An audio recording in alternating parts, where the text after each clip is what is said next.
everybody, it's Saturday, June 23rd, 2013. First official weekend of the summertime. Summer season is in full effect. I'm Tony Lucero, and you're listening to Ghost Radio here live on Spreaker. The lines are now open, 562-712-3812. As pathetic as it sounds, we have not yet had any callers, into the show, so come on, people. Call in, text, Facebook, something. Anyway, it's going to be kind of a light episode tonight. First of all, I'd like to thank our contributors, our loyal listeners who have, so generously donated to the show. That's Narina Martinez and Sarah Marsh out in Los Angeles, along with Mario Moreno out in Santa Fe Springs, California, and of course to Anonymous out in Kern County over in Bakersfield. Now, tonight's episode is also brought to you by the Late Night Horror Film Festival. The Late Night Horror Film Festival is the very first horror film festival to be broadcasted live on YouTube this coming October. Something new for the fest. Taking place in Downey, California. For more information, you can log on to LateNightHorrorFilmFest.com. One more time, that's LateNightHorrorFilmFest.com. Tonight is actually, this weekend for that matter, is actually a pretty spiritual night full of energy, a night where ghosts and spirits and mythical creatures will roam freely. You ask why? Well, I'll tell you why. Supermoon. For those of you who didn't get to see it early this morning, the moon is actually, once a year, gets closer, actually is closest to the Earth than it is usually around, the rest of the year.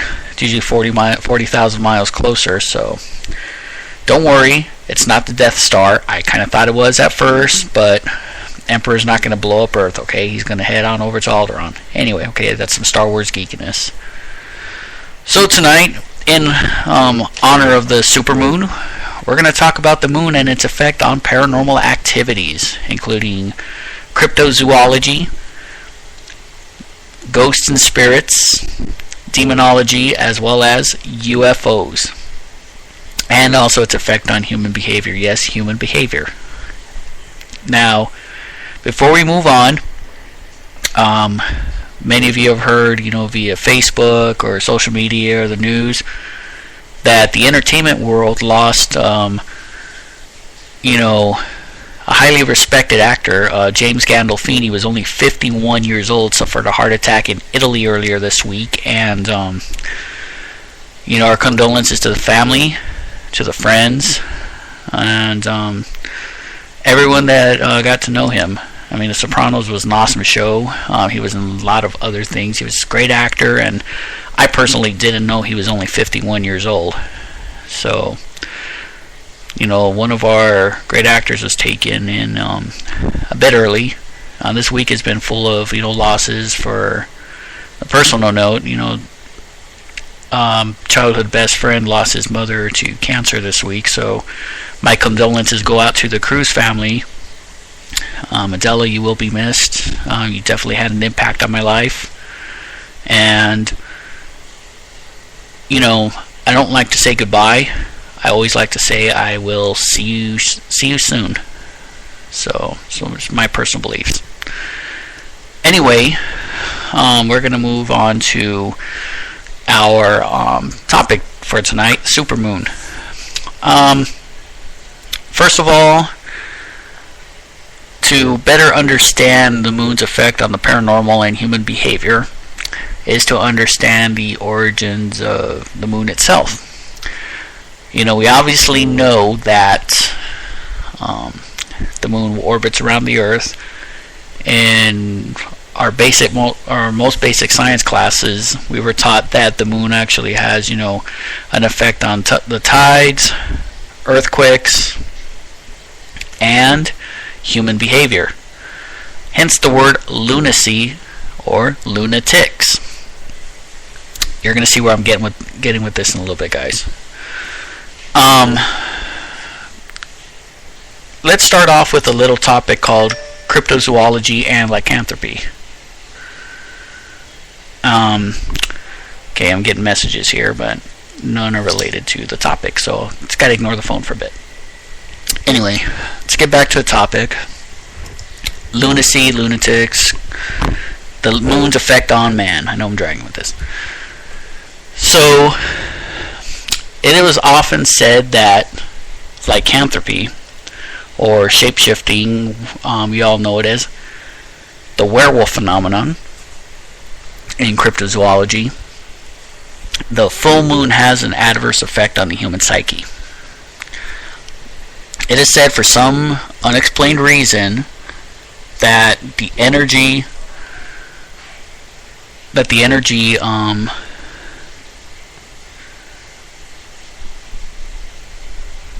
okay, sorry about that, guys. It said that the energy of the moon will mess with the person's mind, make them go crazy. Now, guys and girls out there, you've all been on the beach or out in the woods, out in the park, or just out in the night of the town, or perhaps just, at home in a backyard barbecue, snuggling with your honey, and on a full moon night. You're going to get hot and tempted and steamy, and believe it or not, and I read this somewhere, most pregnancies, or actually conceptions, occur on a full moon night. So, example number one, I know I'm jumping around here. The full moon raises a person's libido. Number two, getting back to what I was talking about, lycanthropy, werewolves and stuff. Legend has it, of course, that on full moon nights, if a person who is bitten or cursed by a werewolf, in other cultures it can be a panther, it can be a bear, it could be an elk, any type of animal, but let's stick to the basics here with werewolves. Now, it is said that the full moon will bring out the werewolf. It will change a person's physical and emotional and spiritual being into that of a beast, a werewolf, who for during that full moon phase will walk the earth and prey on man. Now, it is said that if a person is bitten or scratched or injured by a werewolf and lives to tell about it, they will be cursed and become a werewolf themselves on the next full moon. So, the cure for werewolves or lycanthropy is usually wolf's bane, a certain type of flower, but more importantly, silver. Werewolves are supposedly allergic to the purity of silver, and if they are stabbed with a dagger, sword, or blade made out of pure silver, or shot with a silver bullet, they will die, and that will also end the curse of the werewolf. So that's with werewolves. That's the effect of the moon. With lycanthropy going into our cryptozoology. Now, let's talk a little bit about ghosts. Ghosts and the ties with the full moon. We'll do so in a bit, right after commercial break.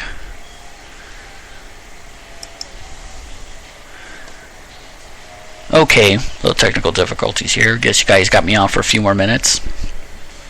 Now, ghost and the full moon. Well, let's look at this as a pseudo-scientific approach. We all know that as the moon rotates around the Earth, when it goes on our side of the Earth, it's always reflecting light from the sun, the sunlight, down onto Earth. That's how you get that moon glow. Now, depending on what the Earth is, the alignment and such, you'll get your crescent moons, your new moons, and your full moons. And once a year, you get that supermoon, which is that big, just vibrant, bright moon that gets 40,000 miles closer to the Earth each year, making it look huge. Like I said, the Death Star approach. So, having said that it reflects, you can only imagine the amount of energy that's being bounced off this supermoon. Now, in earlier broadcasts, I've said many, many times, I've explained that Ghosts are energy forms. Ghosts and spirits are energy forms that feed off of energies. For example, just to kind of give you a better sense of things, during paranormal investigations, if the location being investigated is in fact a haunted hotspot, it will usually a spirit will usually drain the energy out of batteries, like in battery packs and cameras, camcorders, flashlights, etc. So keep that in mind. It's food for the spirits. Keeping that in mind, the energy in the sunlight, the moonlight converted, being bounced off the earth is very great during full moons, especially during the supermoon. So you can only imagine any spirits that are lingering around the world, walking the earth and such, are getting this immense feeding. It's like hometown buffet for ghosts and spirits. So, and it's been recorded with, hundreds of paranormal groups, investigators and such, that on these full moon nights, especially the supermoon, their equipment, such as their EMF readers, their EVP recorders, and night vision cameras, etc., will record paranormal phenomena. The EVPs, they'll get tons of EVPs recorded on their voice recorders. With EMFs, the electromagnetic fields are not only great because of the moon, but allegedly because of the heightened apex of the hauntings during this time of year. So, paranormal investigators out there listening, if you have done an investigation tonight or last night, or conducting one right now, I'd like to hear your experiences, hear about the data that you've collected. Number is 562-712-3812, or you can send me a message via Facebook, like our page at facebook.com /Ghost Radio USA. I'm going to take a little bit of a break. Be back in a few minutes.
We are back on the air.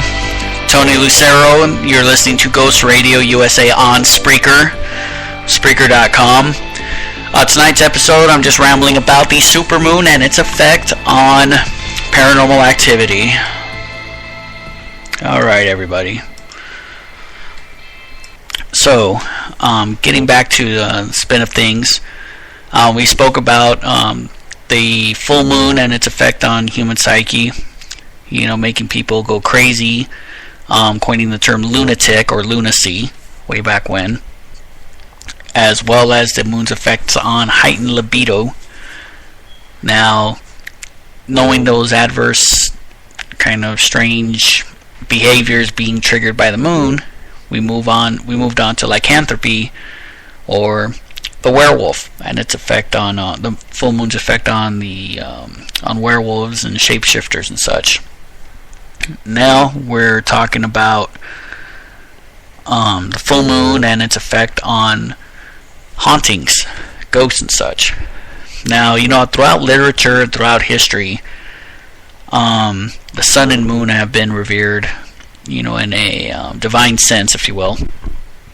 The sun often being looked at as the energy source, or the source, or light of God, and something not to fear. Whereas the moon, however, represents the darkness and everything there is to fear, behind that lurks in the shadows. So I don't know about you guys, but if you guys have been out tonight, I went out a little while ago before the show, before I broadcasted, and although the supermoon was actually occurred this morning early at 4:30 or such Pacific Standard Time, the moon is bright, bold, and just very yellow right now. So all you paranormal investigators that are out there conducting research, I would definitely love to hear what you guys found tonight. I'd also like to, before I move on, I'd like to give my condolences to Boyle Heights Paranormal Project. They had lost one of their members earlier this week, former Marine and one of the founding members. So my condolences out to you guys. And, thoughts are out with you guys, from one researcher to another. Now, before we move on, I'd just like to remind all of our listeners out there that the Late Night Horror Film Festival is fastly approaching. October 2nd is the opening night over in Downey. And different venues, which we will announce later on the next week's broadcast. The Late Night Horror Film Festival is being brought to you by myself, Tony Lucero, as well as Interbard Media, the Downey Arts Coalition, and is the very first horror film festival to be broadcasted, actually streamed live on YouTube. So, although only hundreds can attend, millions can actually be there virtually. So, it's going to be a great event. Earlier in the show, when I opened up, actually on every episode I open up with, I mentioned the names of some very generous contributors, and they actually have donated to the show, whether it's money and equipment and such. They've donated to help keep this show going and growing. So I'd like to encourage all of you listeners out there just to spread the word, let people know about my show Ghost Radio here on Spreaker. If you're on Facebook, just like my show, share it. It takes 2 seconds and doesn't cost anything but a split second of your time. And if you'd like to donate some cash to the cause, you can log on to ghostradiousa.weebly.com. That's ghostradiousa.weebly.com. And there's a couple of widgets you can donate to. You can donate to our fundraiser campaign. Donate as little as $5, and let us show some appreciation. Or you can donate via PayPal. Donate as little as $1.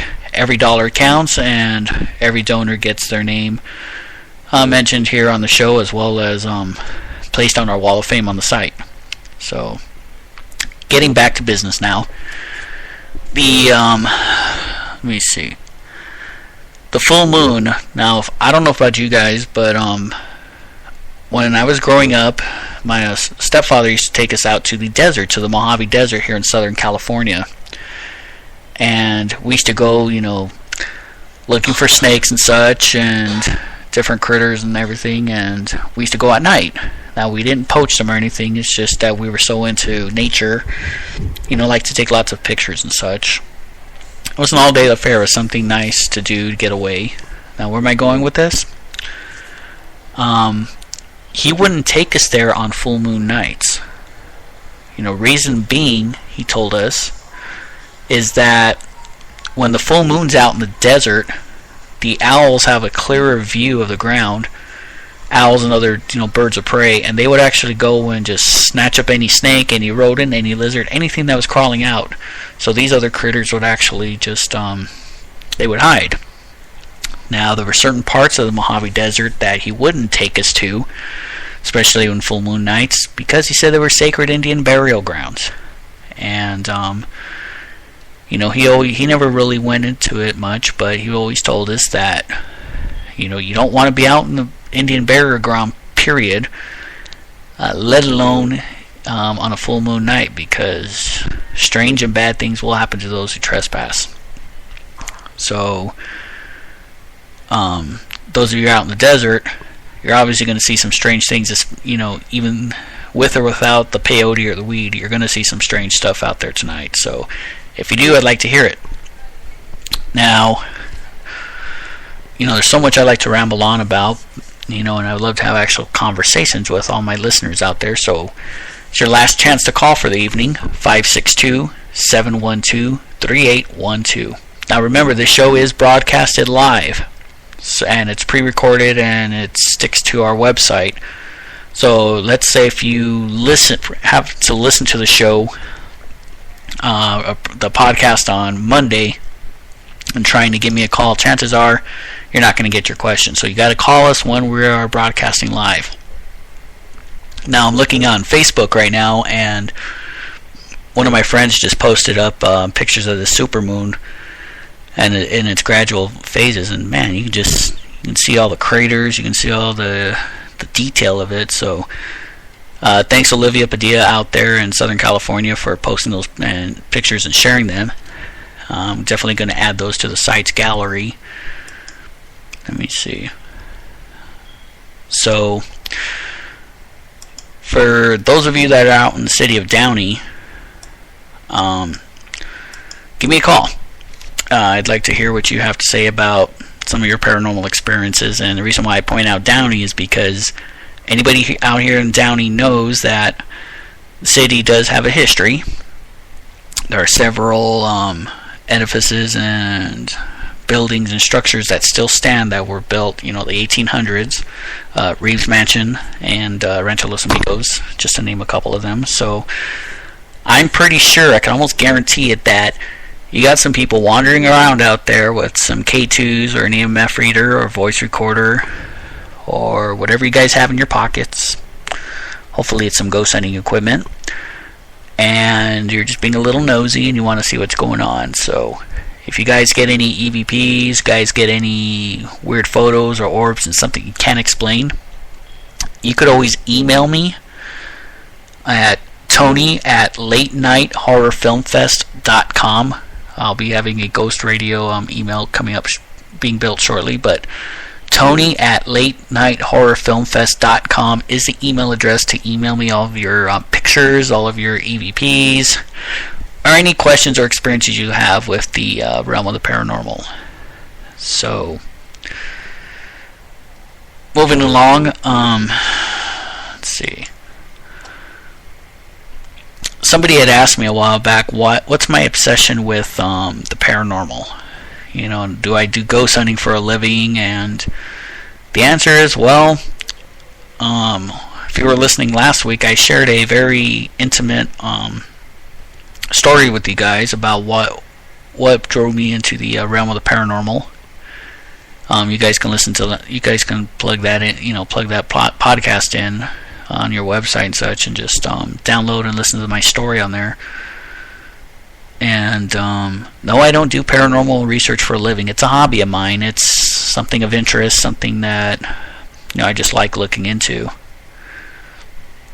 Like I said, I grew up in a pretty much open-minded household when it comes to believing in certain things, because my whole family experienced certain paranormal activity one time or another. And it's just something I like, with that, plus horror films. You guys will hear me talking a lot about the Late Night Horror Film Fest. And that's, something that I developed while I was getting my film degree. And, paranormal and horror films go hand in hand. So, Speaking of paranormal movie and horror movies, World War Z premiered this weekend, and I didn't get a chance to see it. However, from what I was told, it was a damn good movie. Makes you think, keeps you at the edge of your seat, and also touches on the whole zombie phenomenon. Now, you guys know my whole stint on zombies. I don't believe in this zombie apocalypse where you're going to have these bloodthirsty, super evolved post-George Romero Night of the Living Dead movies, if you will, these beings running around trying to eat our flesh and stuff. Seriously, I mean, it just doesn't make sense. I already told you guys last week the origin of zombies, and my strong belief on that. So, somebody asked me in an email earlier, I'm reading it right now, let me see, sorry about that, guys. It says, hey Tony, do you believe in the zombie apocalypse? No. You know, apocalypse, I scoff at that whole word. I mean, come on now. 2012, we're still here, we're halfway through, almost at the end of 2013. So no, I don't believe in those zombie apocalypse. I don't believe in an apocalypse of any kind. If the time comes where we're going to all die and meet our demise, well, hey, just make today count. That's all I can say about that. Now, another question somebody asked me a while back was, hey Tony, do you get freaked out when you go into the cemeteries? Answer to that, well, that was a short question, and person's ramblings were longer than mine, but answer that question, do I get freaked out in cemeteries? No, I don't. I'm actually fascinated by cemeteries, and not in a morbid sense. Well, I guess you could say semi-morbid sense. First of all, I've been into Halloween, been to horror movies since I was a kid, okay? Cemeteries to me have been a place of peace of mind. Now, I know that people are buried there. I mean, we're all born, we're all going to live, we're all going to die. So I've embraced, the fact knowing that, hey, I'm going to ultimately meet my demise one day. And cemeteries don't freak me out because, first of all, they're quiet. You don't have people popping out of the ground, bodies anyway. And I've always had this admiration for old buildings, such as old mausoleums, old tombstones and such, so I actually find peace in those. And although I do have some paranormal experiences in cemeteries, I've had them, especially over at Rose Hills in Whittier. And, albeit that I was a little freaked out during the occurrence, I was actually fascinated at the same time. So, just like anything, paranormal, like I always say, is the, beyond normal, beyond reality, if you will. The things that can't be explained, and that's I guess you could say one of the most intriguing parts about the whole realm of the paranormal. We see things, we hear things, we experience things that normally wouldn't be talked about, in fear of ourselves being scrutinized and labeled as raving lunatics. But hey, if you see it, if you hear it, if you smell it, if you feel it, hey, it might be real, right? So, point of tonight is, aside from the moon having an adverse effect on the human psyche, being food for the spirits and the trigger for werewolves, just embrace your mortality. Live for today, and don't be afraid of what lies ahead. I'm Tony Lucero. You've listened to another edition of Ghost Radio on Spreaker. Catch us on Facebook or Google us. Until next week, have a great first week of the summer. Try to stay cool, stay safe, and try not to be scared.